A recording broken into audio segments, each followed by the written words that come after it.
Unisem and Berhad was founded by 𝗤𝗵𝗃, 𝗔𝗏 and Colin Garfield McDonald in 1989.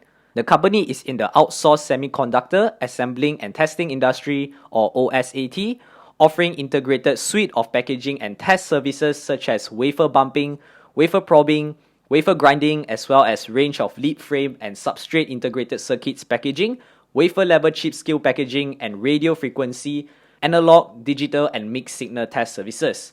Some of the countries they sell to are Asia, which represents about 36% of their total revenue for financial year end 2020, 10% comes from Europe, and the large portion, 54%, comes from the USA.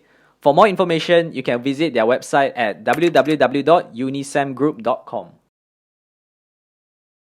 A bumpy revenue and gross profit overall. The drop in revenue is mainly caused by the unfavorable global economy, slowdown in smartphone segment, as well as the US and China trade war. Their operating profit got hit quite badly initially, where they incur losses from financial year end 2011 to 2013. On the other hand, operating profit dropped in financial year end 2017 to 2019 as a result of the discontinued operation in PT Unisem. Overall profit margins were bumpy. They reached their peak in financial year end 2015, but at least there's a sign of improvement in financial year end 2020. Also a bumpy ROIC. You will notice that their return on invested capital is quite similar to their operating and net margin graph in the previous slide. Overall profit after tax has been inconsistent as Unisem is affected by many sluggish global events.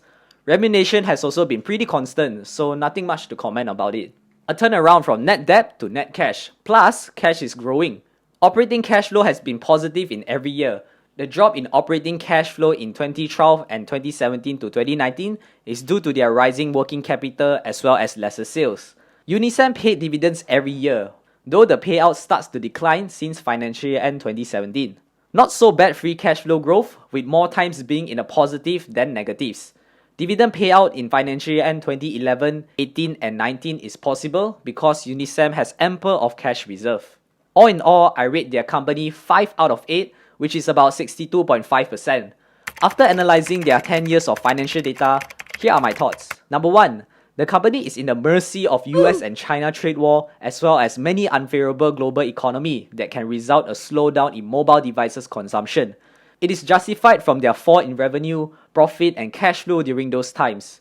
Besides that, Unisem is also in a very capex intensive industry where they need to spend money to improve their machines and equipment to keep up with the technological changes in the semiconductor industry. You can see how smartphone had changed over time from pushing buttons to touchscreen, which require different type, size and packaging of chips to adapt the high tech. That said, if Unisem stops spending to improve their equipment, they will definitely fall behind the competition. Lastly, Unisem has a very poor inventory and cash conversion cycle when compared to its peers. I have already explained it in my previous video, which is my analysis on 𝗖𝗵𝗵𝗏. So if you have not watched it already, I'll put the link at the description down below, or you can simply click on the I button at the upper right hand corner of this video to find out more. And yeah, so that's all for today's video. Make sure you smash the like and subscribe button if you enjoy the analysis. What company should I analyze next? Comment down below and I'll post it in my next video. With that, I'll see you in the next one.